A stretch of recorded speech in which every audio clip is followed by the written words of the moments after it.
Le Français moyen mange chez KFC environ 20 fois par an. Cela signifie inviter le colonel Sanders à dîner environ une fois toutes les 3 semaines. Mais avant de commencer à saliver devant ce poulet doré et croustillant, il y a quelque chose que tu devrais entendre. Tu te souviens quand le prof de bio disait que tu es ce que tu manges?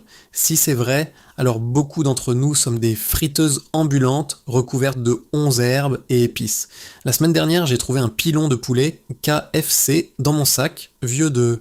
attendez, 2 semaines. La partie effrayante? Il ressemblait exactement à ce qu'il était le jour où je l'ai acheté. Pas de moisissure, pas d'odeur suspecte. Les restes de poulet faits maison commencent à développer leur propre écosystème après seulement 3 jours. Un vrai poulet frit a environ 5 ou 6 ingrédients. Du poulet, de la farine, du sel, du poivre, peut-être du beurre, si t'es plus exigeant. Mais là, recette KFC se lit plutôt comme une expérience de laboratoire qu'un repas fait maison. On parle de dizaines d'additifs, de conservateurs et d'épices mystérieuses qui sonnent comme s'ils sortaient d'un kit de chimie, pas d'une cuisine. La recette originale, le secret qui n'est pas si secret. Parlons de la fameuse recette originale. KFC la garde comme un trésor national. 11 herbes et épices secrètes, ça sonne plus comme un coup marketing qu'une décision consciente. Et même si le mélange exact est enfermé quelque part dans un coffre-fort, la liste des ingrédients réels utilisés dans leur cuisine n'est pas si mystérieuse. On parle de glutamate monosodique, d'agents anti-agglomérants et d'huiles hydrogénées qui donnent des cauchemars aux nutritionnistes. Le poulet lui-même est souvent injecté avec une solution de sodium pour le gonfler et le rendre plus juteux, ce qui est essentiellement la façon de l'industrie alimentaire de dire on a ajouté de l'eau salée et on espère que vous ne le remarquerez pas.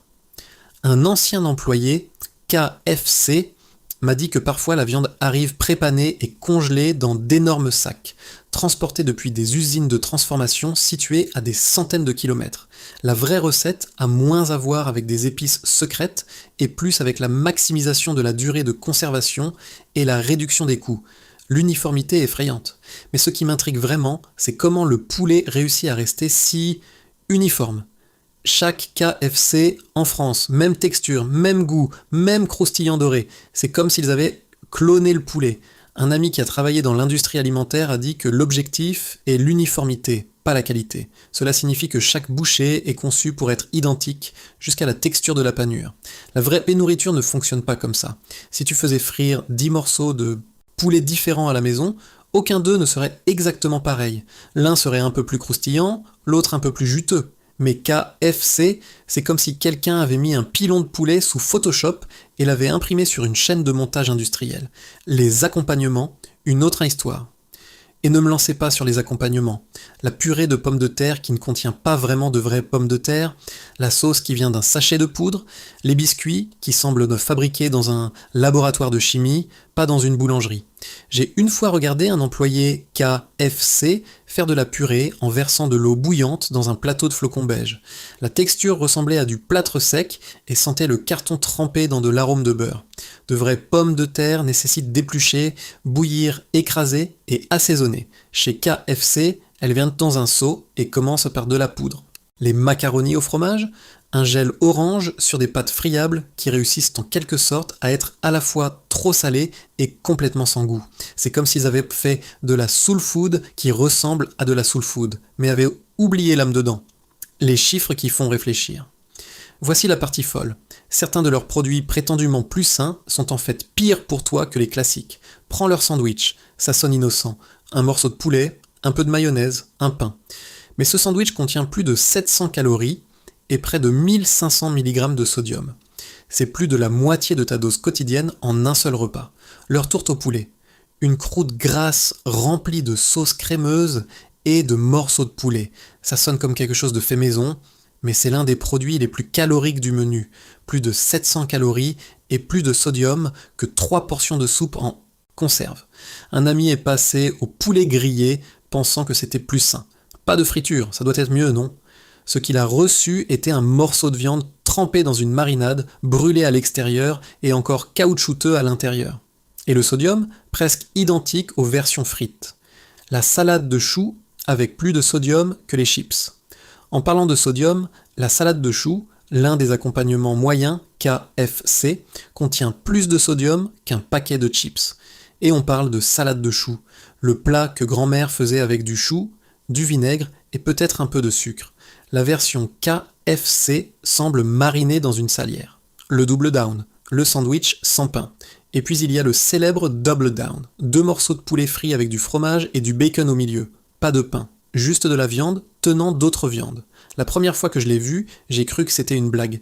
Puis j'ai réalisé qu'ils étaient sérieux. Un de ces trucs contient plus de 1800 mg de sodium. C'est comme si tu léchais un bloc de sel de mer et que tu appelais ça un déjeuner. Oui, les desserts, la surprise inattendue. Tu penserais que le dessert serait la partie la plus sûre. Un cookie, un gâteau, à quel point ça peut être mauvais. Assez mauvais apparemment. Le cookie au chocolat a 15 grammes de sucre. Et c'est un seul cookie. Le morceau de gâteau au chocolat. Plus de 400 calories. C'est comme si tu mangeais une barre chocolatée entière, mais avec du glaçage. Le sucre n'est pas seulement dans les desserts. Une de leurs sauces, Honey Barbecue, contient plus de 10 grammes de sucre par sachet. C'est plus de sucre que dans une cuillère de glace. Trempe ton poulet dans quelques-uns de ces sachets et tu manges essentiellement un dessert déguisé en déjeuner. La psychologie derrière tout ça. La psychologie derrière tout, ça est presque impressionnante. KFC veut te convaincre que tu te fais plaisir, que tu reçois de la vraie cuisine, traditionnelle, faite avec amour. Mais ce que tu reçois réellement est une version fast-food d'un repas traditionnel, réingénieré, déshydraté, congelé et réchauffé jusqu'à ce qu'elle ressemble à peine à l'original. Un cousin m'a dit une fois, KFC est à la cuisine traditionnelle ce que la télé-réalité est à la vraie vie, techniquement correcte mais complètement artificielle. Le bucket, la nostalgie calculée. Parlons de leur bucket de poulet, un seau de nourriture. Ça sonnait amusant autrefois. De la nourriture pour la famille, de la nostalgie. Maintenant, ça sonne comme un défi. Un bucket de 8 morceaux contient assez de calories pour nourrir un petit village. Ajoute 2 accompagnements et des biscuits, et tu regardes vers plus de 3000 calories. C'est plus que ce que la plupart des gens devraient manger en une journée entière. Mais le marketing dit « dîner en famille ». Un moment de rapprochement. Un ami a essayé de nourrir sa famille uniquement avec du KFC pendant une semaine pour voir ce qui se passait. Il a réalisé que c'était moins cher que les courses et plus rapide que cuisiner. Jusqu'au 4e jour, ses enfants réclamèrent des brocolis. Ça te dit tout. Le petit a dit « Papa, ce poulet rend mon ventre triste ». De la bouche des enfants. La facture alimentaire a baissé, mais le coût des serviettes, des médicaments pour l'estomac et des regrets a considérablement augmenté. À la fin de la semaine, il avait dépensé plus que d'habitude et se sentait comme s'il avait avalé une brique imbibée de graisse. Il a dit qu'il avait besoin de vacances détox, du poulet. La qualité de la viande, la vérité des coulisses. Mais ce qui te coupe vraiment le souffle, c'est la qualité de la viande. KFC dit qu'ils utilisent du poulet de haute qualité. Mais d'anciens employés et des gens de l'intérieur ont raconté une autre histoire. Certains endroits utiliseraient de la viande qui a été congelée pendant des semaines, voire des mois, et pas juste congelée, mais pré-assaisonnée, pré-panée, pré-tout. Au moment où elle arrive dans la friteuse, elle a traversé plus de processus qu'une demande de visa. Un employé a dit « Ça arrive dans des boîtes ressemblant déjà à des nuggets de poulet. On le jette juste dans l'huile bouillante et on espère qu'il sorte doré. » Ce n'est pas cuisiné, c'est réchauffé avec style. Ce qui est dans la panure, ingrédient de laboratoire. L'une des choses les plus effrayantes est à quel point le client moyen sait peu sur ce qui entre dans cette bouchée croustillante. La plupart des gens supposent que c'est du poulet et de la farine, peut-être des épices secrètes, mais quand tu regardes vraiment la liste de ce qui se trouve dans le mélange de panure, les choses deviennent rapidement étranges. Agents, anti-mousse, texturants, exhausteurs d'arômes, stabilisants, des mots que tu ne peux pas prononcer, sauf si tu es prof de chimie. Un ingrédient, le phosphate d'aluminium sodique, est couramment utilisé dans des applications industrielles, y compris dans la fabrication du ciment. Mais chez KFC, c'est juste une partie du croustillant. L'huile, graisse trans dans leur friteuse. Parlons de l'huile, la potion magique qui donne toute cette couche dorée. KFC utilise de l'huile de soja hydrogénée, une façon élégante de dire graisse de trans industrielle. Les graisses trans sont si malsaines qu'elles ont été interdites dans plusieurs pays et sont fortement réglementées aux États-Unis. Mais des traces se glissent toujours dans l'huile de friture du fast-food. Et ce n'est pas seulement l'huile elle-même, c'est aussi à quelle fréquence elle est changée. Certains anciens employés disent que l'huile n'est changée que tous les quelques jours selon l'affluence du restaurant. Cela signifie que ton poulet pourrait flotter dans la même huile qui a déjà frit une centaine d'autres repas. Cette huile n'est pas juste assaisonnée. Elle est vintage. L'emballage, un indice révélateur. Et n'oublions pas l'emballage. Il a l'air assez sympathique. Le colonel souriant, les rayures rouges et blanches, une boîte en carton qui semble venir d'un pique-nique. Mais as-tu déjà remarqué à quel point la boîte devient grasse ? Ce n'est pas de l'humidité, c'est de l'huile qui fuit de la nourriture elle-même. J'ai une fois laissé une boîte de KFC sur le siège de la voiture. Au matin, la graisse avait traversé la boîte, traversé le sac en papier et taché le rembourrage. Ce poulet a laissé une marque. Littéralement, si ta nourriture est assez grasse pour ruiner les meubles, c'est peut-être le moment de reconsidérer ce qu'elle fait à ton corps. Le marketing, l'illusion de tradition. Toute la marque KFC est construite sur la nostalgie, le charme traditionnel, la voix douce du colonel Sanders te promettant un repas fait maison, mais voici le problème. Ce n'est pas fait maison, ce n'est pas frais, ce n'est même pas particulièrement traditionnel. Toute la marque appartient à une multinationale qui possède aussi Taco Bell et Pizza Hut. C'est aussi traditionnel qu'une salle de conférence dans un gratte-ciel à La Défense. Les publicités montrent le colonel comme un grand-père qui cuisine à feu doux pour toi dans la cuisine. En réalité, c'est un ado qui sort des plateaux du congélateur et vérifie son téléphone. Les boissons. Sabotage nutritionnel déguisé en hospitalité. Parlons des boissons. Tu entres en pensant prendre un repas de poulet et une petite boisson. Mais ces boissons ne sont jamais petites. L'idée de KFC d'une boisson moyenne est ce qui était une boisson grande dans les années 1990. Un soda moyen peut contenir plus de 60 grammes de sucre. C'est comme si tu buvais 2 barres chocolatées, puis te demandais pourquoi tu te sens fatigué. Ils font constamment des upgrades. Voulez-vous augmenter la portion ? Pour seulement 1 euro de plus, vous pouvez doubler le regret. Ce n'est pas juste de l'upselling, c'est du sabotage nutritionnel déguisé en hospitalité. Le test de 30 jours, ce qui se passe quand tu arrêtes. Un ami a décidé d'arrêter KFC pendant 1 mois entier, juste pour voir ce qui se passerait. Il n'essayait pas de faire une déclaration. Il était simplement fatigué de se sentir comme un réservoir de graisse après chaque repas. Les premiers jours ont été difficiles. Les envies ont frappé fort. Chaque panneau publicitaire, chaque pub TV, même l'odeur d'huile frite dans la rue, semblait un appel de sirène. Sa voiture continuait à tirer vers le parking KFC, comme si elle avait une mémoire musculaire. Il devait la détourner délibérément, comme s'il évitait un ex au supermarché. À la fin de la première semaine, quelque chose de surprenant a commencé à se produire. Il a cessé de se sentir ballonné tout le temps, sa peau s'est améliorée. Ce film étrange sur la langue après chaque repas, disparu. Il a dit que le niveau d'énergie semblait constant tout au long de la journée, au lieu de monter et descendre comme des montagnes russes. Il dormait même mieux. Le plus grand changement cependant était mental. Il a réalisé à quel point ses habitudes alimentaires étaient devenues automatiques. Il n'avait pas faim, il s'ennuyait, ou était stressé, ou passait devant un KFC et pensait « pourquoi pas ?» Ce « pourquoi pas » lui coûtait 150 € par mois et le faisait se sentir pire à chaque bouchée. Les chiffres étaient tout aussi révélateurs. Sa tension a baissé de 10 points. Le médecin l'a félicité à la consultation suivante. Il a perdu 4 kilos sans faire plus d'exercice, ni changer autre chose, juste par une seule décision, pas de fast-food de poulet frit.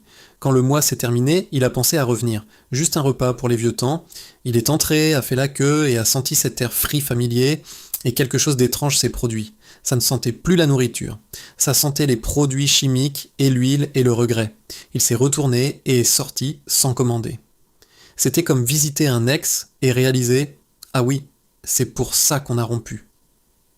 Le vrai co de la commodité.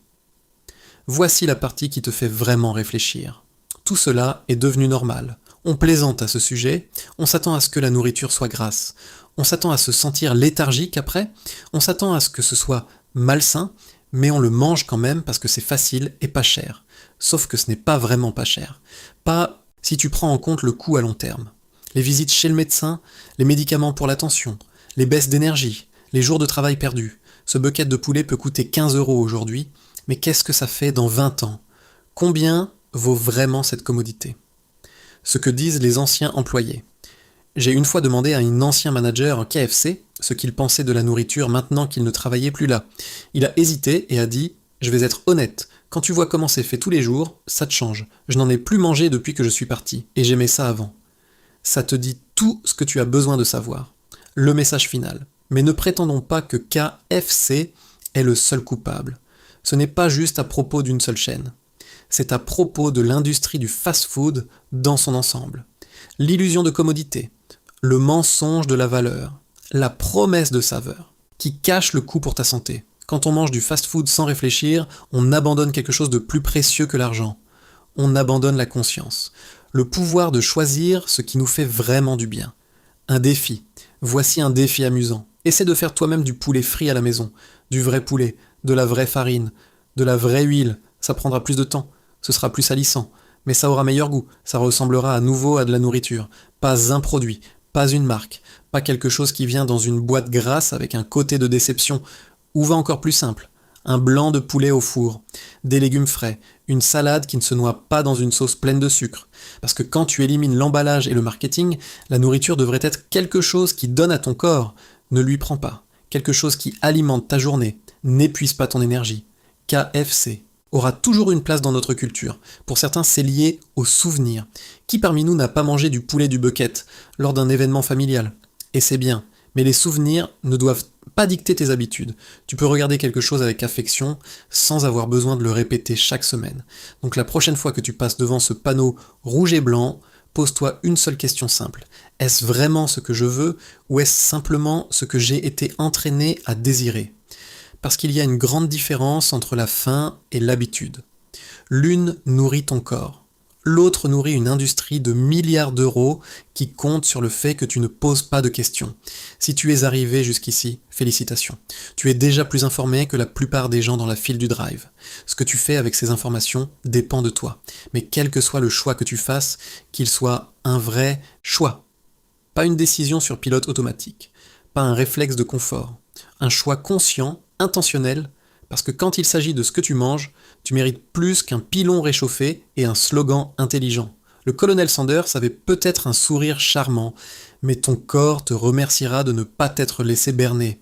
Partage cette vidéo avec quelqu'un qui mange chez KFC 2 fois par semaine. Tu pourrais lui sauver la tension artérielle